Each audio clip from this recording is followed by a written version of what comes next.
Les actions mises en place visent à favoriser la qualité de vie au travail, à encourager le dialogue dans un cadre de travail serein. La responsabilité sociale des entreprises ou RSE, si vous voulez, intègre également des valeurs en matière d'égalité, de non-discrimination, de juste rémunération au sein de l'entreprise. Et c'est justement de ça que nous vous parlerons tout à l'heure dans notre rubrique référence. Dans ADECO, on s'intéresse aux plantes décoratives, entre rôles et apports. Et bien sûr, ECO est aussi au rendez-vous ce midi. Mais avant de développer tout ceci, on va s'installer avec ce titre de la jeune artiste béninoise qui fait ses premiers pas dans le showbiz. Il s'agit de Frida Os avec le titre Agba.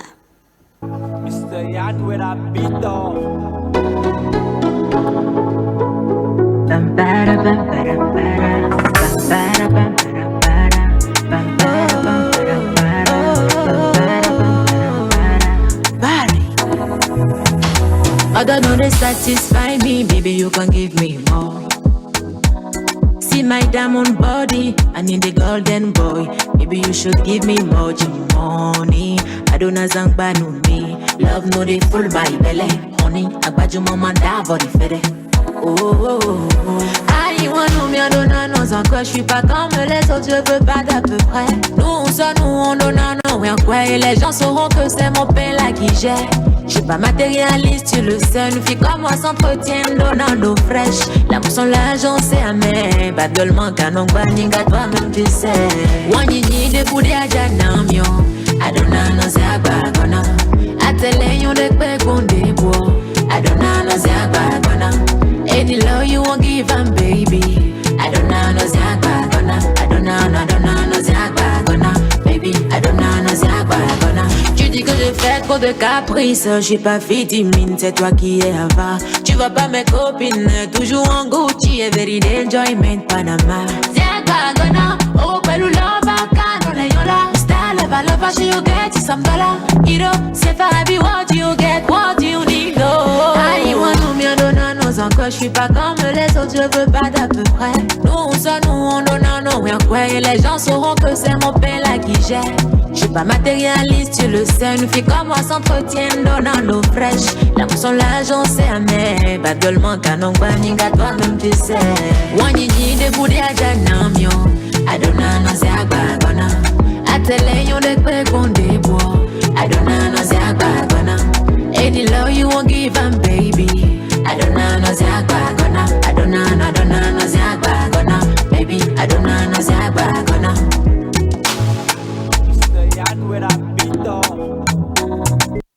Avec le titre Agba mis en ligne depuis le 2 mars. Agba pour dire simplement l'argent. Alors après cette douceur, on reçoit et on installe Ariane Da Silva et son invité dans Référence.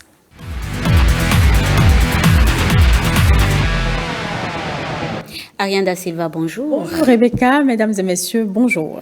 Tu es bien entourée ce midi. Ben, c'est ce que moi-même je remarquais. Et ça fait du bien d'avoir du verre dans sa vie.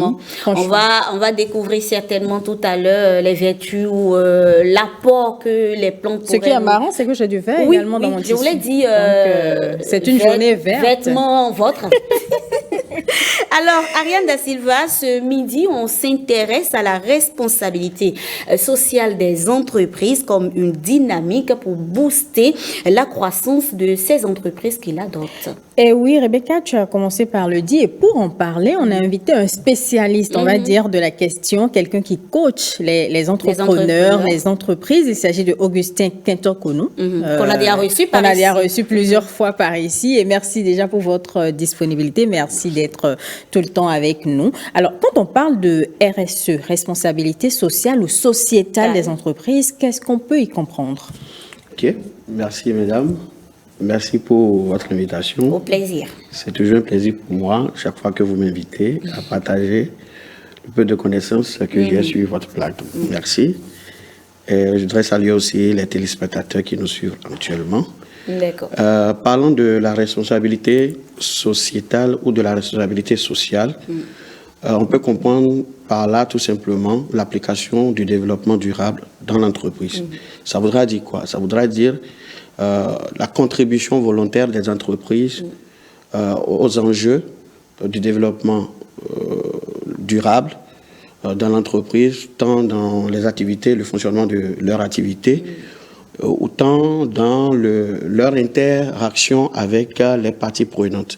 Et quand on parle de parties prenantes d'une entreprise, on peut comprendre par là les citoyens, les fournisseurs, les clients, les pouvoirs publics, tous ceux qui ont une part d'intérêt dans le développement de l'activité de l'entreprise.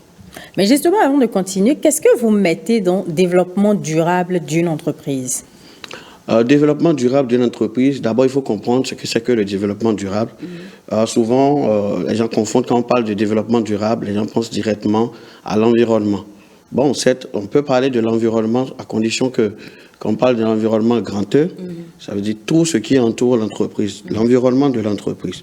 Alors, pour aller de façon plus spécifique, le développement durable, tout simplement, c'est le développement qui permet de répondre aux besoins des générations présentes, sans toutefois compromettre la capacité des générations à venir à répondre aux leurs.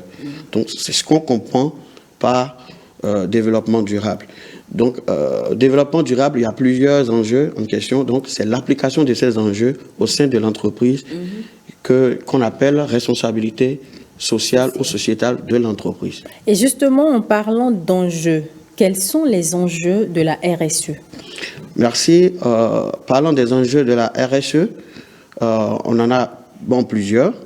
On peut d'abord parler des enjeux environnementaux. Il y a les enjeux sociaux, les enjeux économiques.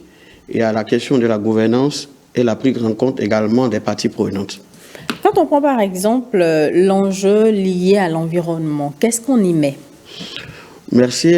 Quand on parle des enjeux liés à l'environnement, ça permet, en fait, l'enjeu, c'est tout ce qui concerne l'écosystème dans lequel l'entreprise évolue et les conséquences de ses activités sur l'environnement, l'impact que cette entreprise produit sur son environnement. On va parler de l'émission des gaz à effet de serre, on va parler peut-être des déchets, on va parler de tout ce qui est externalité que peut produire l'entreprise dans son environnement. On peut donner des cas pratiques?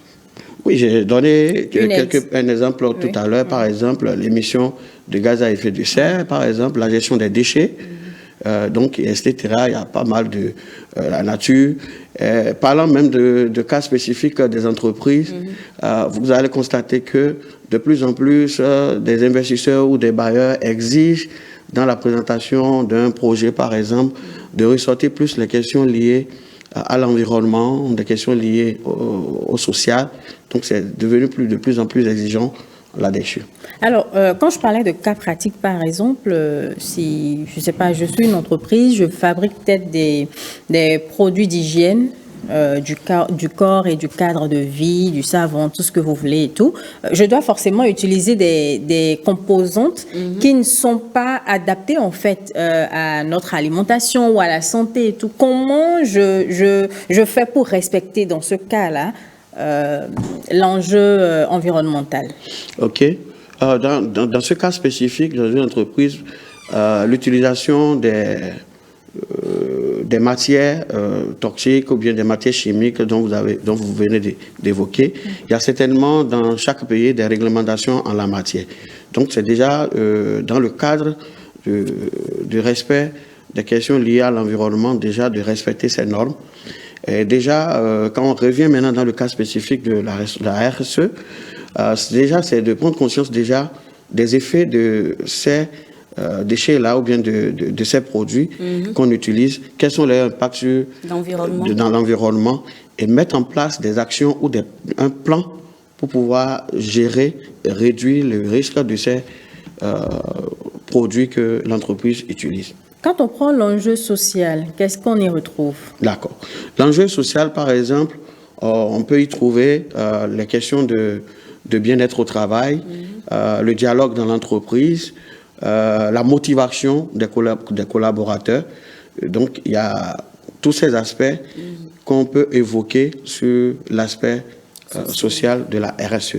J'ai lu quelque part aussi que certaines entreprises, par exemple, mettent à l'écart les personnes en situation de handicap et l'enjeu en fait social voudrait que ces personnes-là acceptent les personnes en situation de handicap, leur fassent confiance comme toute autre personne. Justement, pour aller au-delà des exemples que j'ai cités tout à l'heure, ça évoque bien sûr les questions d'égalité, de la non-discrimination et de la juste rémunération. Donc il y a ces aspects également qu'il faut prendre en compte, des personnes en situation de handicap, comment on les intègre dans la société, des personnes qui n'ont pas eu certainement accès à l'éducation, à la formation de taille, comment on les insère dans l'entreprise et on les amène quand même à apprendre à partir de ce que déjà l'entreprise fait et pour pouvoir s'insérer. Donc, et il y a aussi un enjeu économique. Bien sûr, il y a un enjeu économique. L'enjeu économique lié à la RSE peut se traduire par exemple, toutes les questions liées avec les relations avec les fournisseurs, les clients. On donnait l'exemple, par exemple, d'un achat responsable, qui peut permettre d'améliorer les relations avec les fournisseurs et les sous-traitants au sein de l'entreprise. Je veux mettre peut-être en place la dynamique ou la démarche RSE dans mon entreprise. Comment est-ce que je procède? Merci. La démarche RSE au sein de l'entreprise, d'abord, il faut comprendre que quand on parle de la démarche RSE, il faut d'abord déjà identifier les parties prenantes parce que les actions que vous mettez en place, c'est pas que vous vous mettez seul dans un coin et vous décidez de quelque chose que vous venez imposer. Déjà, il faut déjà intégrer les parties prenantes. On l'a évoqué tout à l'heure. Tous ceux-là qui ont d'intérêt au sein de l'entreprise doivent identifier ces parties prenantes, dialoguer, échanger avec ces parties prenantes pour comprendre quelles sont leurs attentes par rapport aux questions de RSE et maintenant pouvoir prioriser les questions sur lesquelles l'entreprise veut se positionner pour développer sa politique de RSE. Et quand on parle de tout ce développement, il y a la norme ISO V6000 qui définit les thématiques sur lesquelles on peut s'intéresser quand on parle de la RSE. Au nom de cette thématique, il y en a 7. Il y a la question liée à la gouvernance de l'organisation, les questions liées aux droits de l'homme, il y a les questions liées aux relations et aux conditions de travail, il y a les questions liées à l'environnement, il y a les questions liées par exemple à la loyauté des pratiques, c'est-à-dire les questions liées à la corruption, la mise en concurrence, par exemple. Il y a les questions liées, par exemple, à la protection de la clientèle et également les questions liées aux communautés et au développement local. Donc, ce n'est pas pareil d'une entreprise à une autre, mais ce n'est pas des éléments qu'on isole. Il s'agit d'une priorisation qu'il faut faire. À partir du moment où vous connaissez vos parties prenantes, vous avez recueilli leurs attentes, leurs aspirations par rapport à la question. Maintenant, se poser sur ces différentes thématiques pour voir lesquelles on priorise compte tenu de la vision de l'entreprise. Ariane, tu permets. Alors, vous avez cité plusieurs aspects, plusieurs enjeux tout à l'heure. Est-ce que les entreprises aujourd'hui au Bénin respectent réellement ces enjeux-là, ces aspects inclus dans la RSE? Bizarrement, c'était ma question. Ok, au plan local, on va parler du Bénin. Merci. Déjà, ce qu'il faut retenir au niveau de la définition liée à la RSE, on a parlé de la contribution volontaire. Et donc, ce n'est pas qu'il y a une obligation, une exigence pour toutes les entreprises. Peut-être dans les entreprises, de grandes entreprises très développées, il y a certaines exigences liées à la question. Mais il faut reconnaître que depuis l'avènement de la RSE, c'est une contribution volontaire de l'entreprise. Donc, on ne peut pas dire aujourd'hui que les entreprises respectent. Donc, il n'y a pas Puisque ce n'est pas une exigence, on ne peut pas non plus dire que les entreprises respectent cela. Voilà, mais il y en a qui respectent certainement compte tenu de la spécificité de leur activité et compte tenu de leur vision. Quand je parle de la vision, il y a une image parce que respecter les exigences de la RSE, il y a quelque chose que l'entreprise veut vendre par là. Il y a l'image de l'entreprise d'abord et les impacts que l'entreprise attend au niveau interne. Je dis tout à l'heure, par exemple, le respect des exigences de la RSE peut vous permettre de gagner, par exemple, un investisseur au sein de votre entreprise qui est exigeant, par exemple, sur l'aspect de la RSE. Il peut être regardant par rapport à ça. Et si vous faites, par exemple, personnellement cette exigence, ça vous permet déjà de gagner cet investisseur-là. D'accord. Alors, si une entreprise désire adopter ou aller vers les normes qualité, est-ce que, en tant que coach d'entreprise, vous lui recommanderiez de justement adopter les normes en matière de la RSE? Bien sûr, il y a tout à y gagner en adoptant les normes de la RSE, parce qu'on parle du développement durable. Et comme on le dit souvent, pas d'entreprise qui gagne dans un monde qui perd. Donc, les entreprises ont beaucoup à y gagner en s'intéressant aux exigences de la RSE. On a cité par exemple des exemples sur les différents enjeux, que ce soit sur l'environnement, sur l'économie, sur le social. Le social, par exemple, quand vous motivez, le personnel est bien motivé, le bien-être au travail, ça impacte forcément sur le rendement. Quand on va sur le volet économique, ça permet d'anticiper sur les risques, ça permet d'améliorer l'efficacité au sein de l'entreprise et ça permet aussi l'optimisation des coûts. Donc l'entreprise a beaucoup à y gagner en respectant les exigences de la RSE. Et Ariane Dassiré-Fou. Vas-y, il n'y a pas de problème. Alors, est-ce que le fait de respecter justement ces exigences ou bien en tout cas de la norme RSE ne revient pas cher à l'entrepreneur? Justement, la démarche, la mise en place d'une démarche RSE peut nécessiter des coûts, notamment dans la mise en place de la démarche. Donc, il y a un certain nombre de dispositifs qu'il faut mettre en place. Pour certaines entreprises, on parlera de comité RSE ou bien d'un référent RSE. C'est des questions d'outils, c'est des questions de collecte de données, c'est des questions de reporting. On parle de reporting extra-financier, il faut le faire, tout ça. Donc, ça nécessite forcément des coûts. Mais la question qu'il faut se poser est que quand je mets en place ces coûts, qu'est-ce que je gagne? Ce que je gagne en retour, c'est de ce sens qu'il faut apprécier la question. D'accord. Alors, je suppose que je suis une entreprise, je reviens avec mon entreprise de produits, enfin de fabrication de savon, qui utilise des produits chimiques, tout ce que vous voulez. Il y a peut-être, je ne sais pas, un lac dans un village, j'ai installé mon entreprise dans le village, le lac qui produit des poissons, mais malheureusement, moi, mon activité impacte en fait l'environnement parce que l'eau, par exemple, que je rejette, tous les produits que je rejette vont se retrouver dans ce lac-là et tuent peut-être les poissons. Ça pose un problème de... Voilà. Ça pose un problème de santé publique, mais en même temps un problème environnemental. Et en retour, moi, entreprise, je me lève, je dis, bon, comme dans votre village, vous n'avez pas, par exemple, d'eau, je décide de vous construire un forage ou quelque chose comme ça. Est-ce que là, je pratique de la RSE? Justement, là, il ne suffit pas de poser des actes, en guise de réparation ou bien un quelconque acte pour se dire qu'on est dans la RSE. Je l'ai dit tantôt, vous ne vous mettez pas dans vos quatre murs pour dire voilà, c'est telle action que je mets dans telle communauté parce que je fais des externalités négatives. Donc il faudrait juste que j'aille distribuer du lait ou bien alors que le problème tel que vous l'avez dit, que j'impacte dans l'eau. Donc je l'ai dit, comme je l'ai dit tantôt, il faut aller vers les parties prenantes. Il faut identifier les parties prenantes, dialoguer avec les parties prenantes pour comprendre les aspirations, quel est le problème auquel il faut vraiment répondre. À partir de ce moment où vous faites cet exercice, sûrement vous comprendrez que le problème de la communauté, de l'environnement dans lequel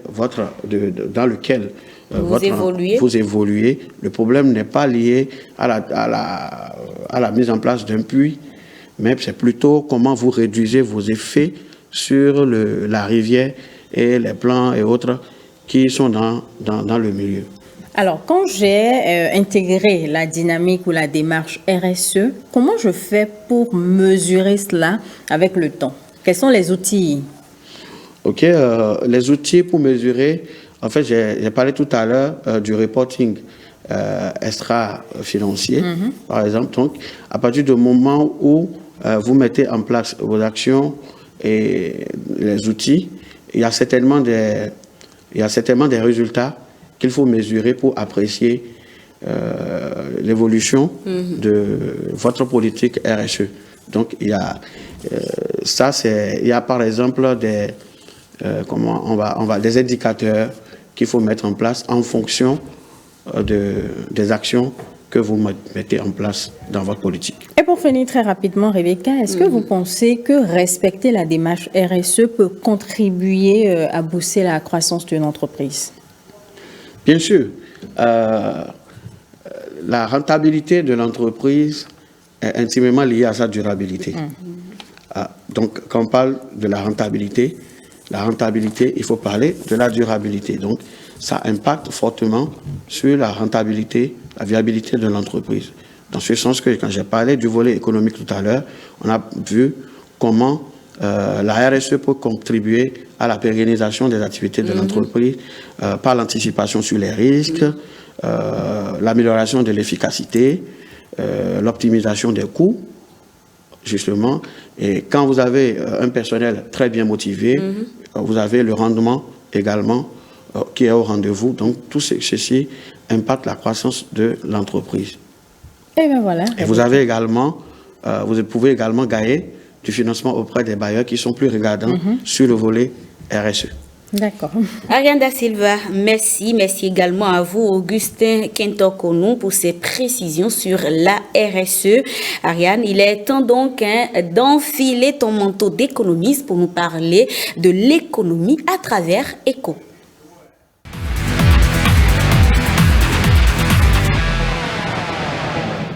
Et on s'intéresse ce midi, Ariane Da Silva, à l'économie solidaire et sociale, ou sociale et solidaire. Voilà.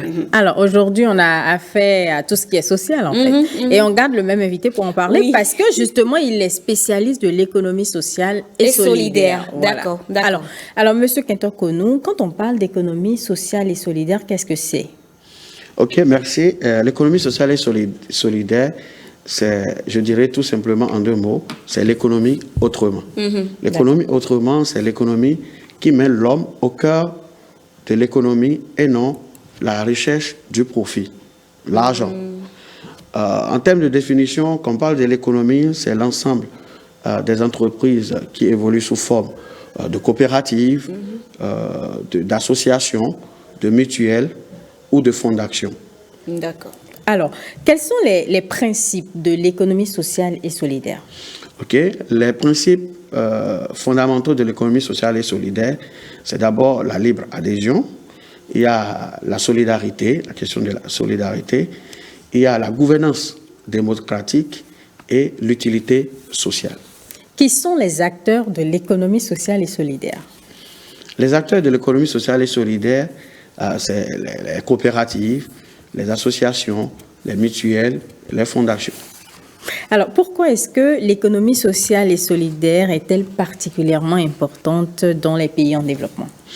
Ok, l'économie sociale et solidaire est particulière, est importante dans les pays en développement parce que, je l'ai dit tantôt, quand on parle d'économie sociale et solidaire, c'est l'homme qui prime. Et il faut mettre l'homme au cœur de l'économie. Donc, on va parler, par exemple, par rapport aux questions de la réduction des inégalités, la solidarité, qui sont des éléments très importants dans ces pays qui sont en sous-développement. Et tout ça, il faut le faire également. On peut parler des références. Par exemple, quand on prend la France, par exemple, l'économie sociale et solidaire, c'est 10% du PIB et près de 14% de la création d'emplois. Donc, si les entreprises de l'économie sociale et solidaire peuvent créer des emplois à telle hauteur, je pense que ils sont vraiment importants pour les pays en développement. Et Rebecca, ce sera tout. Merci beaucoup Ariane Da Silva. Merci également à ton invité qui est on va dire double invité pour enfin un invité à plusieurs casquettes. Franchement, Augustin Kintokonou, coach d'entreprise. Alors Ariane Da Silva, on te retrouve avec d'autres thématiques la semaine prochaine, mais en attendant, merci de rester avec moi pour installer la dernière rubrique à déco.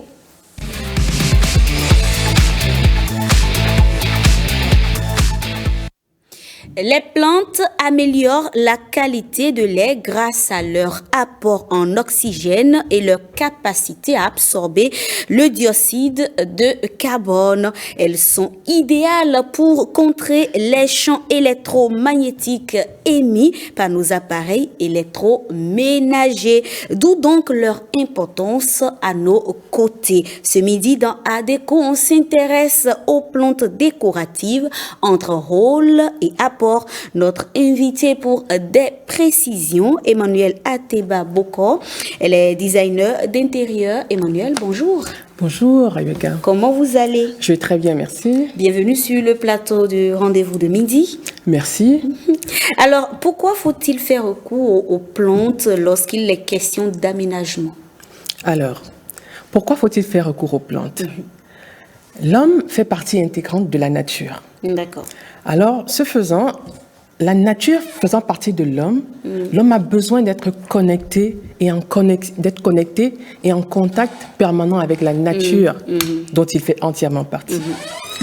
Et c'est d'ailleurs la philosophie et l'idéologie du design biophilique qui voudrait que toute décoration, design ou architecture d'intérieur, et architecture tout simplement, intègre dans son entièreté la nature, notamment les plantes à l'intérieur et à l'extérieur. Donc les plantes sont essentielles à notre bien-être. D'accord. Alors, de quoi faut-il tenir compte pour opérer un choix en matière de décoration si on veut intégrer véritablement les plantes? Les plantes. Quand on veut intégrer les plantes à notre intérieur, il faut tenir compte de l'espace. Parce que, comme les autres sciences, on va dire, le design d'intérieur et la décoration d'intérieur a des principes et des règles. Ça veut dire que pour une pièce, par exemple, humide, il faut des plantes spécifiques. Mais la première chose, c'est tenir compte de la lumière naturelle qui entre dans la pièce. Qu'est-ce que vous mettez dans pièce humide? Une pièce humide, c'est une salle de bain, par exemple. D'accord. Mais là, déjà, je parle de la lumière naturelle dont a besoin les plantes pour s'épanouir. D'accord. Donc, les plantes ont besoin, premièrement, de la lumière naturelle. Il faut tenir compte de la lumière naturelle qui entre dans la pièce. D'accord. Parce que les feuilles des plantes captent les pigments de la lumière naturelle. Et c'est cette lumière qui leur permet d'avoir leur beauté luxuriante et de maintenir cette couleur à l'intérieur des pièces. Donc, on tient compte en premier de la lumière naturelle qui entre dans les plantes. On tient compte de l'humidité de la pièce. Si on veut, par exemple, mettre des plantes dans une salle de bain, on va choisir, par exemple, une fougère ou encore... on prendra une fougère de Boston parce qu'elle est adaptée à un environnement humide. D'accord. Mais pourquoi il faut déjà mettre des plantes dans la salle de bain? Parce qu'il y a des personnes passionnées et qui voudraient en avoir partout. D'accord. Et ça existe. Et c'est très beau d'ailleurs. Ça donne vie. Oui. Parce que, vous savez, la salle de bain, c'est une pièce de vie. Oui. C'est une pièce de vie qui doit également être agréable. Dans laquelle on passe du temps. On se réveille le matin, on va sous la douche. Donc on se connecte directement à la nature à travers les plantes qui sont dans notre salle de bain. Parce qu'avant, vous voyez, les salles de bain en général n'ont pas toujours beaucoup de lumière qui rentre. Donc le premier élément de la nature avec lequel on va se connecter quand on est dans notre salle de bain, c'est les plantes par exemple. Et c'est la salle de bain, c'est une pièce humide. Maintenant, on va également tenir compte de nos habitudes. Ça veut dire que nous sommes tous différents. Il y a des personnes qui sont souvent absentes. Il y a des personnes qui sont un petit peu négligentes, qui ne vont donc pas toujours se rappeler d'arroser les plantes. Voilà. Ça veut dire qu'en sachant comment est-ce que vous vivez, vous allez choisir des plantes, par exemple, qui demandent peu d'arrosage. Ou encore des plantes qui demandent un arrosage hebdomadaire ou bi-hebdomadaires ou encore qui peuvent tenir plusieurs semaines, des plantes résilientes telles que le cactus. Donc voilà des éléments clés dont il faut tenir compte avant de choisir les plantes qu'on voudrait avoir chez nous. Et cette question qui me vient là à l'esprit, est-ce que le choix opéré doit dépendre également de l'espace? Puisque vous avez parlé tout à l'heure de la salle de bain. Est-ce que si j'ai une salle de bain assez restreinte, je peux toutefois y mettre des plantes? Oui, justement, je parlais des règles et des principes du design intérieur. Parce que là-dedans, la grosseur, je vais dire, dépend de votre pièce. Il y a des toutes petites plantes, un peu comme celle que vous avez là. Voilà, par exemple, des cactus, des toutes petites plantes. Ça veut dire que pour respecter la décoration horizontale et verticale, vous allez tout simplement adapter la grosseur ou la hauteur. À la taille de... Oui, de la pièce où la plante sera mise. D'accord, d'accord.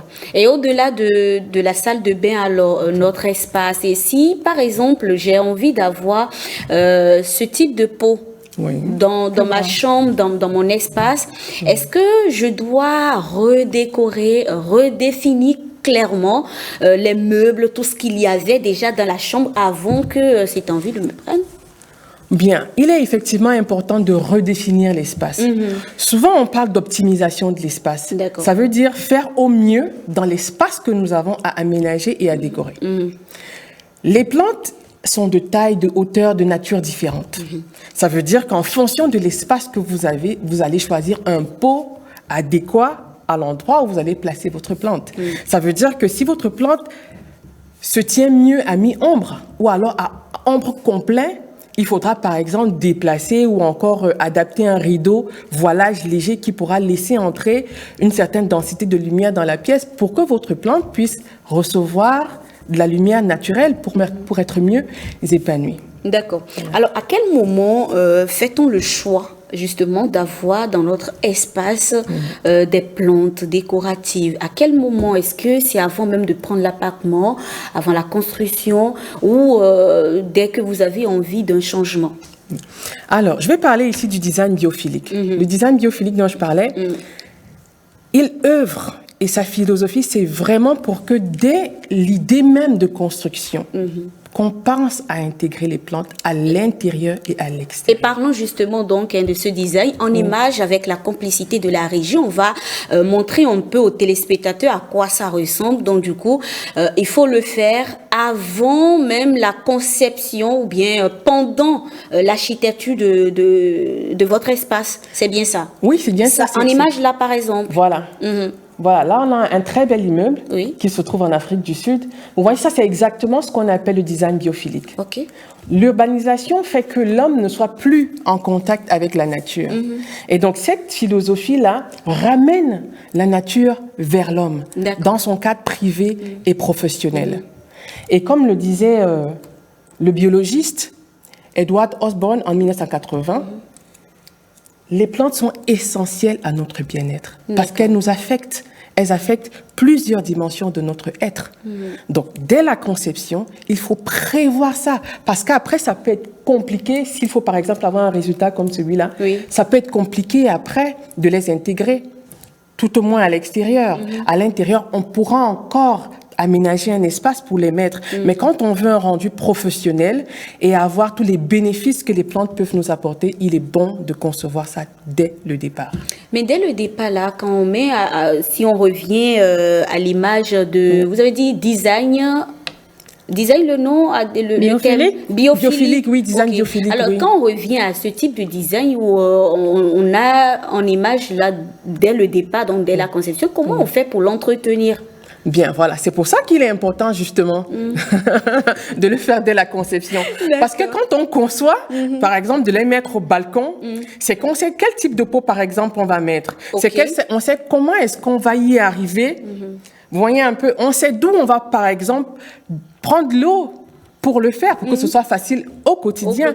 Mais également, il y a d'autres astuces pour arroser les plantes et les maintenir dans un certain degré d'humidité sans qu'on ne soit là, ça existe. Pour ces personnes justement ont un petit peu de paresse pour arroser régulièrement, il y a des astuces pour le faire. Assurer, oui, l'arrosage régulier sans notre présence forcément. Est-ce que vous recommanderiez ce type de design biophilique à quelqu'un qui loue un appartement ou plutôt à quelqu'un qui construit son appartement? Cette question revient souvent. Il y a des... Oui, parce qu'il y a des gens qui vont vous dire, oui, mais moi, je ne suis pas chez moi, je n'habite pas chez moi. Oui, mais sauf qu'on vit tous les jours. Oui. Et en attendant d'être chez soi, qu'est-ce qu'on fait? Et qu'est-ce qu'on fait de notre bien-être? Okay. Est-ce qu'on attend d'être bien quand on sera chez nous? Ou alors est-ce qu'on vit bien au quotidien pour s'assurer justement de pouvoir être chez nous? C'est ça la question. Le bien-être n'attend pas. N'a pas du tout de time, comme on le dit. Il n'a pas de temps. Il n'a pas de time. C'est tous les jours qu'on vit. Et on doit pouvoir vivre chaque jour comme étant le dernier jour de notre vie et vivre heureux. Ça veut dire quoi? Ça veut dire que si j'ai un appartement dans lequel le bailleur, par exemple, n'a pas prévu un espace extérieur où je peux mettre des plantes, encore que parfois c'est juste qu'on ne sait pas. Parce que les balustrades servent pour tenir les plantes, des supports existent pour ça. On peut avoir des plantes, des pots suspendus. Et oui, c'est possible. À l'extérieur. Oui, c'est possible. Et si notre balustrade, par exemple, ne nous permet pas de le faire, on peut mettre des pots sur la terrasse, sur la véranda. On peut mettre des pots à l'intérieur. On peut avoir des pots suspendus. Si on a des enfants ou des animaux qui vivent dans la maison et on a peur que nos pots se cassent et tout, on peut suspendre. Mais à ce moment-là, il faut des pots légers parce que le support doit pouvoir tenir. Et justement, il y a des personnes qui ne savent pas ou encore qui... Là, par exemple, on a des cache-pots.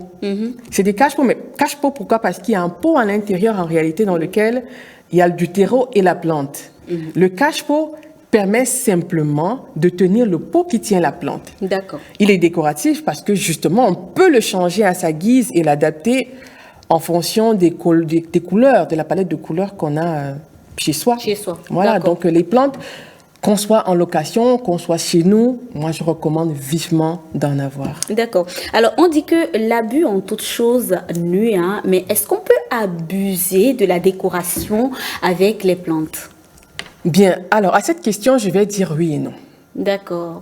Je vais dire oui parce que les règles, les principes sont ceux-là qui nous permettent d'avoir une belle décoration. Okay. Les règles, les principes du design d'intérieur ont un but. On recherche quelque chose en réalité quand on pose une plante ou quand on prend une couleur X ou Y, il y a quelque chose qu'on recherche parce que les plantes, l'impact qu'elles ont sur nous est recherché et voulu pour notre bien-être. Ça veut dire que quand on veut mettre beaucoup de plantes chez soi, si on est amoureux ou passionné de plantes, il faut quand même savoir les agencer les unes des autres.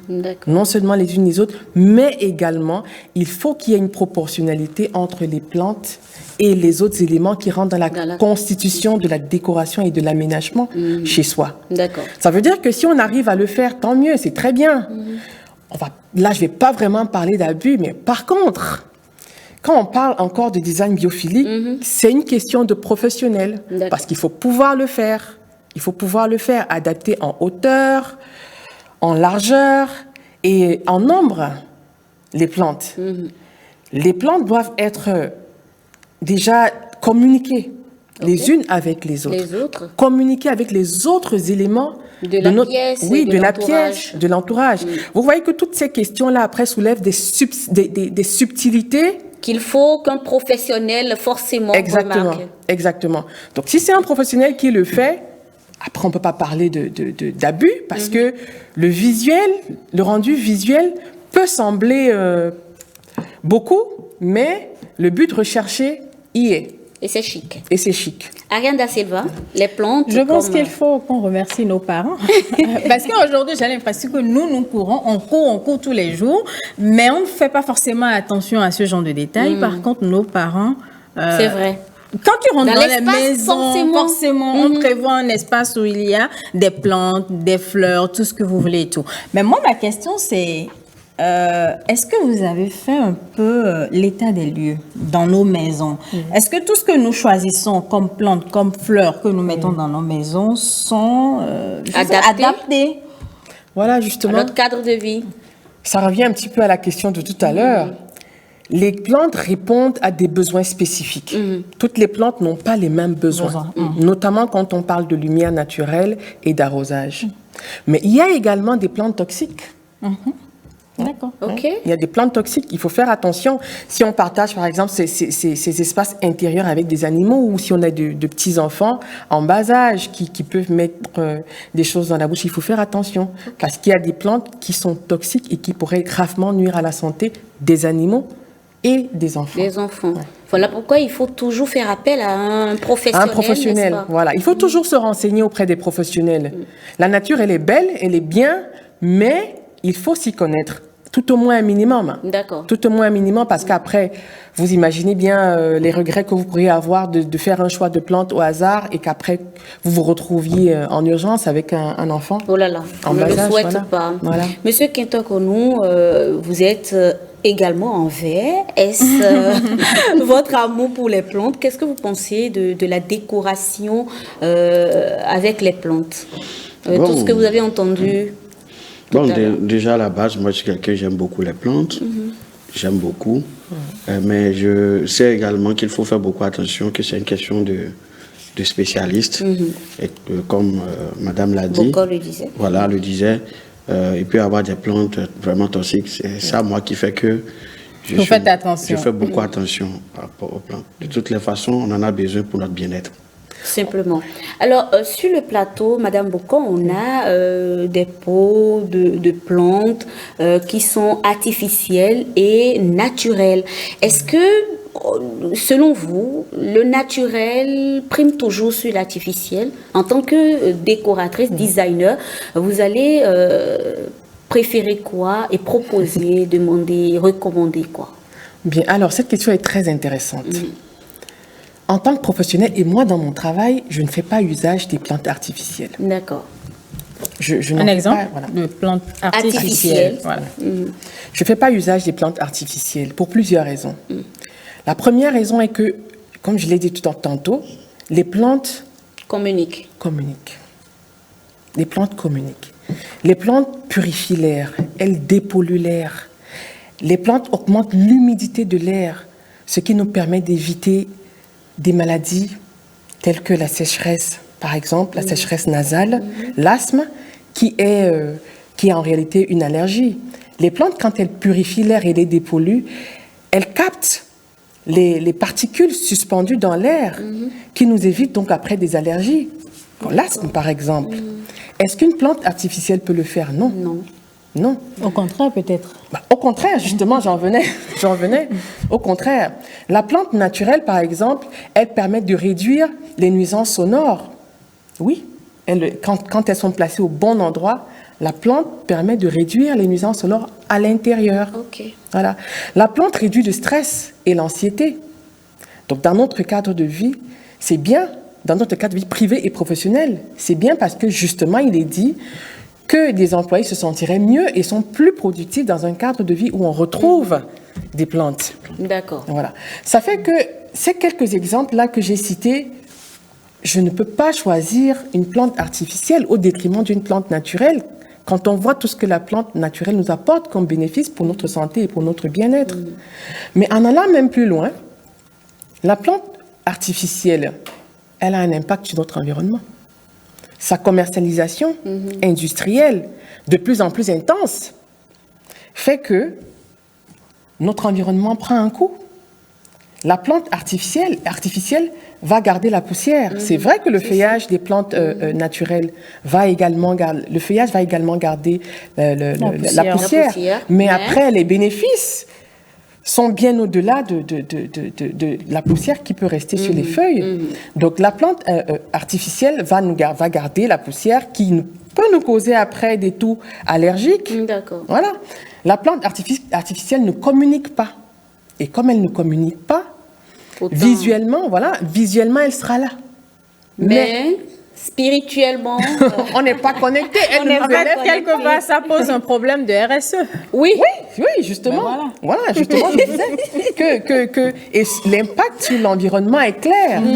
Est clair. Et je dis de plus en plus, on en a parce qu'il y a des personnes qui sont un petit peu négligentes sur l'arrosage. Ils vont vous dire, oui, mais moi, je préfère quand même une plante artificielle parce que... Juste la décoration, c'est là. Voilà, je n'arrose pas toujours, mais il y a des solutions pour tout. Il y a des solutions pour tout et les plantes artificielles que vous voyez sont souvent des répliques des plantes naturelles. Donc, en fait, si vous en voulez, demandez la plante équivalente en naturel et vous l'aurez. Simplement. Oui. Merci Emmanuel Ateba Bokor. Merci. Je rappelle que vous êtes designer d'intérieur et avec vous, on parlait de la décoration par les plantes. Je retiens ceci. Il faut toujours faire appel à un professionnel quand il s'agit des plantes et surtout quand il s'agit de la décoration par les plantes. Merci, chers amis, pour la présence. Ariane Da Silva, Augustin Kintokonou. Et c'est la fin de ce numéro de votre émission Le Rendez-vous de midi.